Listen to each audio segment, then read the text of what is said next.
Vincent there talking about the barber and the haircut and the Pope. I'm glad, Vincent, that wasn't one of my customers that went to Rome after what the Pope says to him. But can we just say to everybody that's here tonight, thanks everyone for coming out. This is a magical moment. We're on the eve of greatness. We're here in the town of Roscommon, and can I say hello out there to all the Roscommon fans all over the world, out there in Radio Land, that's listening to us wherever we are. We're thinking of all our immigrants tonight, because home and football and Crow Park and big occasions is about immigrants, and it's about home, and it's about what we're all here for. So can we can we give all our immigrants around the world a massive a roar from Hannons Hotel to their ears? Let's hear it. Yes! Oh, it's like the Roscommon team running out onto the field on Sunday. Tell me, we'll move away from football just for a minute or two.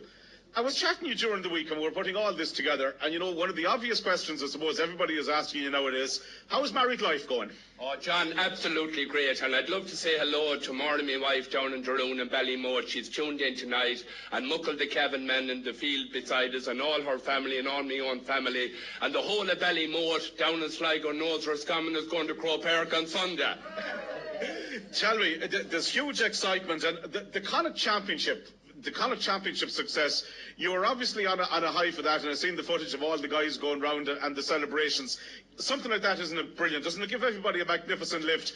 Did you close down for long after, or are you back doing haircuts again on the Monday or Tuesday? Well, I don't know, did we close down, or are we down, or are we up? But I'm certainly floating since the final whistle went in the Connacht final.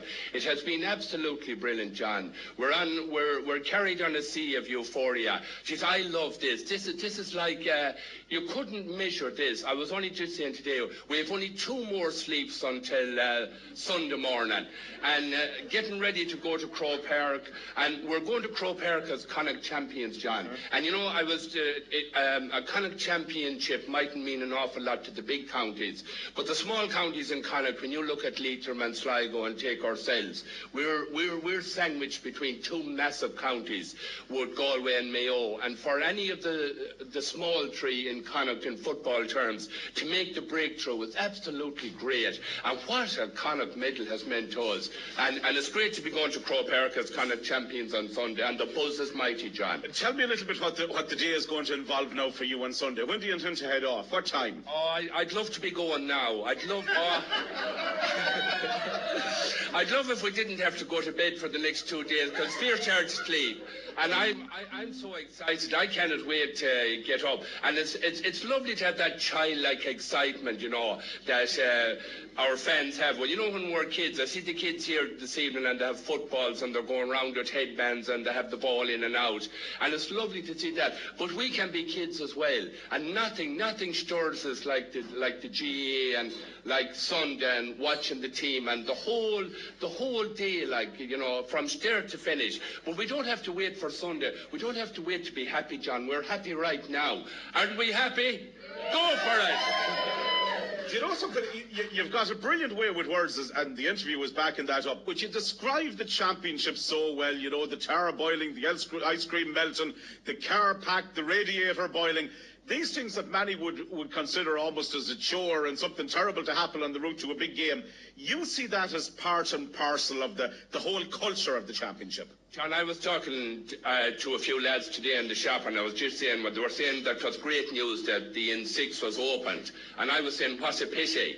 Wouldn't it be brilliant to be caught in a 10-mile tailback and going nowhere, and everyone in front of you on the way to Crow Park going to see the Rossies.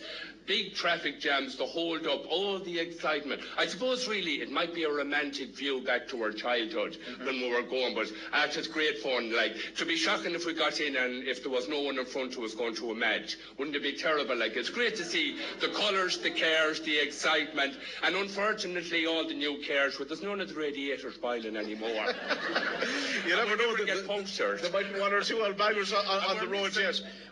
Talk to me a little bit as well, because you described it very well, and it's great for all of us here that will be heading up to the match and we can enjoy it. For others maybe that's overseas, and you mentioned maybe about the typical Rossi that's living in Perth, is either listening to Willie Haggerty or trying maybe to watch it online or whatever on Sunday. and he's got the Puerto Rican girlfriend, and you described that so well. Oh God, yeah. Oh God, help him. He's to be pitied. And I always think of immigrants. You know, I always say that we're very lucky to be at home in Ireland and to be working and living at home. But being an immigrant, there's nothing is said though in a foreign country, and you're looking at the monitor, and you're there, and you're letting on you're a big man, and you're trying to hold back the tears.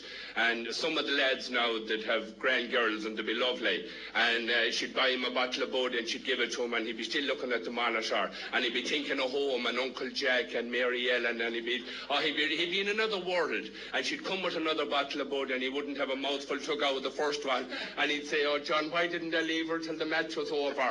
And he'd be looking at them, and then all of a sudden the Rossies had emerged from the tunnel. "Oh, he's gone, John, he's gone." And if he wasn't gone then, he'd definitely be gone when the national anthem had come. But for that man tonight, we're thinking of him. The Rossies are going to Croke Park on Sunday. And will we give them another shout from Hannons Hotel tonight? The Rossies! The Rossies! Finally, and unfortunately, and this is true, time does fly when you're having fun. How are Roscommon going to do on Sunday? Well, John, everybody is asking that question, and everybody, it's like as if we're, nearly afraid to give the answer, but I'm going to give the answer, John. You know, to go to Croke Park on Sunday, you've got to have hope.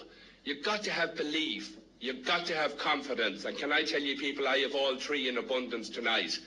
I have the hope, I have the belief, I have the confidence. I think that we're going into Croke Park. It's perfectly set up for us. Mayo are Mayo. There's no need to analyse Mayo. They've been a great team. They have everything that's required.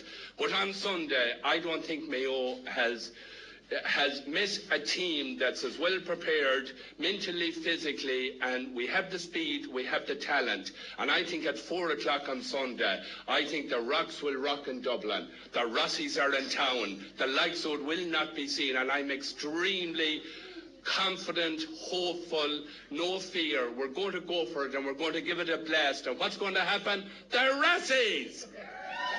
There could be maybe one or two Mayo radiators smiling on Sunday. Wouldn't that be great? Well, yes. On the field. But this Mayo team, they've been a great team really now, and I'm not patronising them here now this evening. The record speaks for themselves.